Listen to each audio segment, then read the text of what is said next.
Mesdames et messieurs, bienvenue à la chronique du soir, cette tribune de décryptage de l'actualité nationale et internationale. Et c'est avec notre consultant politique, Agapit Napoléon Maforcan, qui est déjà à nos côtés. Bonsoir. Bonsoir Romuald, bonsoir à tous nos téléspectateurs. Ah, voilà, la Cour constitutionnelle était très attendue ce 7 janvier 2021, puisque la Cour connaît 5 recours sur, par ailleurs, le parrainage, la question de parrainage, et puis la question sur la prorogation de mandat, donc du mandat du président de la République. La décision est rendue, nous la connaissons déjà, et puis la Cour se déclare incompétente par rapport à ces différents recours donc émis devant elle, bien évidemment. Avec vous, Agapit Napoléon Maforcan, on pourrait avoir... Quelles sont les conséquences d'une telle décision de la Cour?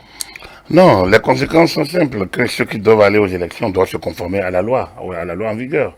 C'est aussi simple que ça. Mais cette décision a d'autres conséquences qui sont heureuses. Et, enfin, entre autres, je ne veux pas m'attarder sur les conséquences parce que liées aux candidatures à l'élection présidentielle, parce que j'ai toujours estimé que vous voulez aller aux élections, vous devez vous conformer aux règles prévues par les textes en vigueur. C'est pas à vous de dire les conditions qui doivent être réunies pour que vous y alliez. Vous avez le choix d'y aller, vous n'êtes pas contraint d'y aller, vous n'êtes pas obligé d'y aller. Donc, des conditions ont été érigées, vous les respectez et vous y allez. Ça, c'est le b.a.-ba des choses. Mais vous voulez saluer cette décision de la Cour constitutionnelle parce que c'est une décision historique. Elle est autant historique la décision 0614 du 13 juin, si je me trompe, du 13 juin de 2006, hein, qui était en contrôle de constitutionnalité donc de la loi constitutionnelle qui projetait le mandat des députés de l'époque d'un an afin de coïncider les élections législatives et les élections locales, communales. Voilà. Donc, à l'époque, la Cour nous a sorti une affaire de consensus à valeur constitutionnelle qui était une nouvelle notion, qui n'avait aucune valeur de droit, qui n'avait aucune explication, qui n'avait aucune source, qui n'avait aucun fondement dans les textes. Donc, du coup, on dit oui, voilà, le peuple a révélé tout pouvoir à abus, le préambule, la conférence nationale, et puis on dit voilà, constitutionnel, valeur constitutionnelle. Alors là, ça c'était historique, mais ça a créé une situation d'incompréhension générale, et ça a donné lieu à une insécurité en matière donc de contrôle de constitutionnalité, surtout de l'heure constitutionnelle. Puis on est revenu en 2011 avec d'autres manières de voir. On est revenu en 2015. Alors, donc, un abus dans l'interprétation large des textes. Je pense que la Cour s'est ici à un niveau supérieur de la Constitution. C'est ça qui fondait les réserves que nous avions à parler de ce 7 janvier en se disant, mais peut-être la Cour va peut-être vouloir aller à l'interne, enfin, en interprétation large, et même là, le parrainage est un acte qui a déjà existé en France. Et même là, il n'y a pas prorogation du mandat du président de la République, puisque nous avions dit, les mandats ont été alignés, donc le constituant a repris et a réajusté. Et comme c'est le constituant qui l'a fait, il n'y a rien à dire. Donc, mais la Cour a préféré raisonner à minima, c'est-à-dire rester dans son champ stricto sensu. Et là, c'est intéressant, ça nous ramène simplement au cœur de l'idée. À mon avis, c'est ça qu'il fallait. Et donc, la prorogation du mandat est acquis. Enfin, on ne peut pas dire qu'il y a prorogation du mandat, mais le chef de l'État, dont le mandat finit en mai, a reçu l'onction du peuple. C'est ça que la Cour a dit. Moi, je ne m'en compte. Ça, c'est la décision du peuple souverain. Alors, s'il a pris serment sur une constitution qui a déjà de 5 ans, et un autre serment, enfin, la constitution, la même, dit compte tenu des nouvelles options que nous avons prises, du fait que nous devons aligner les mandats et les élections en 2026, nous devons commencer un certain nombre d'arrangements dans la Constitution pour que les élections générales s'étalent dès lors sur l'année. Ça ne peut pas se faire le même jour. Cela nous oblige à régler certaines questions qui étaient déjà en suspens, comme entre le premier et le second tour. Donc, c'est en réglant ça que les dates ont été décalées. 45 jours, 41 jours, 2 jours, Le président qui est en place depuis 5 ans, si c'est 45 jours de plus qu'il fait, quel acte il va poser pour que le pays ne tourne pas, pour que ça puisse changer les donnes. Donc je pense que ce sont des questions purement de guerre électoraliste, des questions politiques politiciennes qu'il faille maintenant mettre de côté et avancer. L'une des conséquences de cette décision, c'est que les candidats n'ont qu'à se mettre au travail. Euh, bon, est-ce à dire que le parrainage, de toute façon, la Cour constitutionnelle dit que je ne m'occupe pas du contenu, je m'occupe tout simplement de respect donc, de la procédure de révision de la Constitution. Mais l'autre chose, est-ce que les juristes, vous avez parlé des libertés, hein, bien évidemment que la Cour s'est donnée au fil des mandatures, est-ce que les juristes qui font partie, bien évidemment, des requérants, n'avaient pas connaissance de ce que la Cour pourrait décider de retrouver sa place qu'il avait entre-temps laissée? Non, comment on peut le savoir? La Cour, c'est le juge suprême. Elle juge en dernier ressort. Donc, cette décision s'impose à tous. Donc, c'est un peu ça. En réalité, le président Talon avait voulu ajuster un peu dans la révision de la Constitution manquée de 2017, c'est les pouvoirs et le mode de désignation de ses membres parce que les pouvoirs de la Cour constitutionnelle en la matière sont énormes, sont grands. Et on a vu certaines dérives. Moi, je salue. Le procès de Bruno est un spécial de droit privé. Et les gens disent, ah, il n'y a pas de publiciste, il n'y a pas de truc de ça à la Cour constitutionnelle. Mais je vous avoue, les décisions de la Cour depuis 2018, ces décisions forcent l'admiration. Et pour l'analyste politique ou le juriste qui analyse vraiment cette décision avec beaucoup de recul, il se rend compte que nous avons fait un progrès vraiment dans le contrôle de constitutionnalité. Nous avons remis le contrôle de constitutionnalité au cœur des pouvoirs de la Cour constitutionnelle. On n'a plus mis le contrôle supraconstitutionnel. Donc ça, c'est intéressant de saluer ce réajustement, ce repositionnement constitutionnel en matière de contrôle de constitutionnalité et en matière donc de contentieux en matière des élections. Je pense que notre Cour a fait beaucoup d'efforts et les juristes, ils le diront. Ceux qui ne sont pas dans la posture politicienne, ils vous le diront. C'est une avancée. Et ça, c'est à l'actif de cette Cour constitutionnelle. Est-ce que c'est la fin de la récréation, comme le dirait l'autre? Est-ce que, voilà, après cette décision de la Cour, on n'aura pas encore d'autres sorties, par exemple des forces de l'opposition, d'autres personnes également? Est-ce que maintenant, on peut s'assurer de ce que maintenant le processus électoral avec le calendrier publié par la Sénat, on le suit bien évidemment, et puis on va à l'élection présidentielle du 11 avril? Lorsque le juge siffle la fin d'un match, est-ce que le match se poursuit? Enfin, il y a des gens qui me disent, je reste sur le terrain, je ne veux pas partir. Hein? De toute façon, le juge, il s'en va. Avec le ballon, les officiels et tous, donc et la sécurité et tous.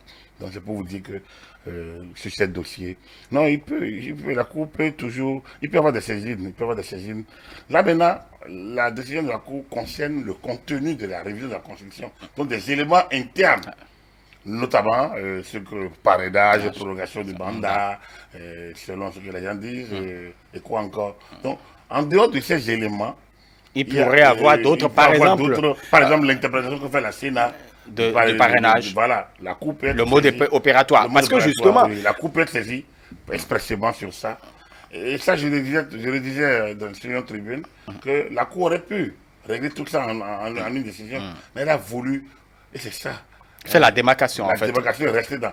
Montrer qu'elle a fait un réajustement, un repositionnement jurisprudentiel, un repositionnement purement, qui le restreint dans son champ originel, donc de contrôle de constitutionnalité, et non... donc elle a fini avec les divagations supraconstitutionnelles. Voilà. Donc, ça n'étonnerait pas si demain nous avons des décisions sur le mode opératoire, donc du parrainage ou d'autres questions qui relèvent quand même du processus électoral. Il peut y en avoir, oui, bien sûr. Le contentieux électoral, c'est depuis les actes préparatoires jusqu'à la fin. Donc, la Cour va revenir surtout, va revenir progresser, au fur et à mesure qu'on avancera sur des saisines d'aujourd'hui ou de demain. sur le processus. Il n'y a pas de souci. Très bien. Le chef de l'État a entamé sa deuxième phase de tournée présidentielle. Père Ndali, pour le compte de ce 7 janvier, toujours cette euphorie qu'on observe au niveau des populations à Agapit Napoléon Baforican. Revenons à tout dit sur la tournée. Le peuple aime son chef, le peuple comprend son chef, le peuple adhère aux réformes que le chef de l'État a lancées. Le peuple voit ce qui change dans le pays depuis qu'il est en place. Donc, vous ne voulez pas que le peuple ne soit pas satisfait. Naturellement. Et Perere, par ailleurs, c'est quand même chez le ministre Kalafia. Il est sur son territoire. Quand même, le fils du terroir revient, ministre de la question de la sécurité. Je trouve quand même que c'est de bon droit. Et il avait promis en son temps que Patrice Talon foulera le sol de Perere, on s'en souvient encore. Après, justement, l'ancrage que donnera le président Patrice Talon, il avait promis à sa population, bien évidemment, Patrice Talon qui foule le sol Perere. Ben, de toute façon, pour moi, c'est un acte normal. Là, tu vois, il n'y a rien d'extraordinaire. Ce qu'on a vu lors de la première sortie ne changera pas. Et ça, ceux qui savent prendre le pouls des populations doivent se dire Patrice Talon a déjà reçu son mandat. Et on doit s'attendre également à des discours qui choquent des sensibilités. Non, il n'est pas. Non. Même les quelques rares fois que le chef d'État s'est livré, s'est lâché, non, il n'a pas choqué les sensibilités. Il a dit les vérités sous plusieurs formes. Et donc, peut-être qu'il y en a d'autres encore. Ça dépend. Le président nous le dira dans les jours à venir. Très bien. On va sortir du Bénin, Agapit Napoléon Baforican. Ce qui se passe aux États-Unis suscite quand même quelques interrogations dans le cœur des Africains surtout. Il paraît que l'Afrique est dépositaire d'un certain nombre de choses, mais ça se voit encore aux États-Unis. La démocratie est-elle en danger aux États-Unis, Agapit Napoléon Baforican? Non.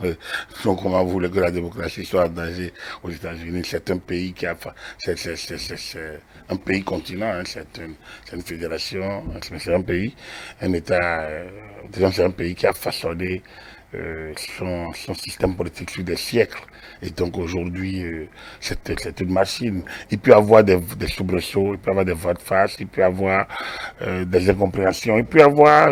ça va évoluer de toute façon, mais ça va rester toujours un système moderne.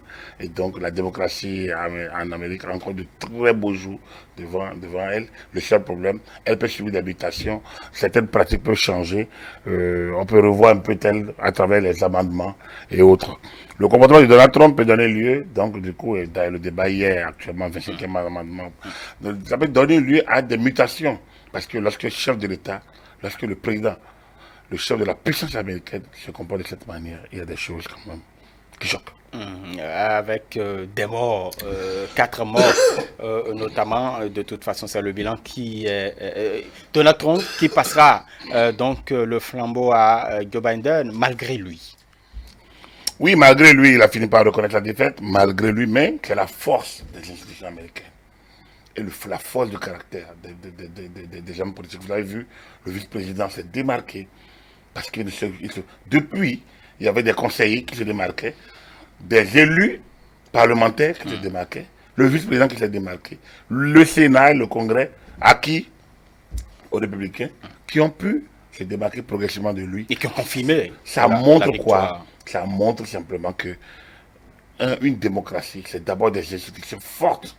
Mais ces institutions aussi fortes ne peuvent être animées que par des hommes forts. Si les institutions fortes sont animées par des hommes faibles, on ne peut pas. Donc il faut avoir des hommes qui ont des caractères, des hommes qui sont moulés dans la pratique institutionnelle. Et c'est tout à l'heure, je saluais la décision de la Cour constitutionnelle, parce qu'au moins, ça nous met dans le contrôle de constitutionnalité. Lorsque vous êtes une institution et vous vous livrez à des déviances, vous-même vous donnez des pouvoirs extrêmes, où on ne sait pas jusqu'où vous pouvez vous arrêter, il y a une insécurité, personne n'est plus à l'aise de commenter, personne n'est plus à l'aise de savoir jusqu'où vous allez vous arrêter, et ça peut créer des c'est ça, les institutions fortes. Donc, dans le cas d'espèce, je saluais la note constitutionnelle, tout simplement parce que je suis partisan de ces institutions fortes qui nous permettra d'avoir des hommes forts. Vous savez, les hommes forts, c'est dans les institutions fortes qu'ils se manifestent.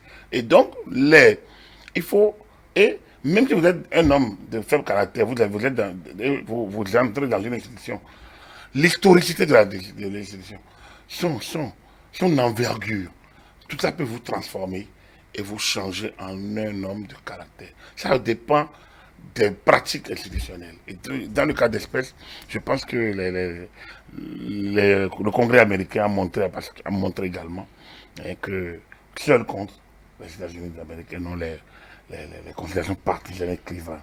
Alors, Donald Trump, une fois que les instances ont prononcé la fin de la récréation, j'en parlais tantôt, que pourrait-il faire d'autre que de reconnaître? S'il ne reconnaissait pas, il serait parjure.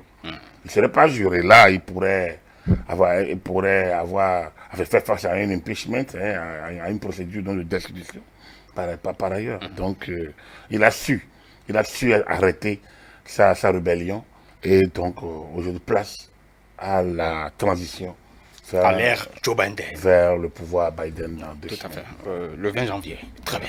Merci beaucoup à vous, Agapit Napoléon Mafori. Quand vous êtes notre consultant politique, mesdames et messieurs, merci d'avoir suivi donc la chronique du soir et votre émission Le Grand Soir pour le compte de ce 7 janvier 2021 qui reste historique pour notre consultant politique, Agapit Napoléon Mafori.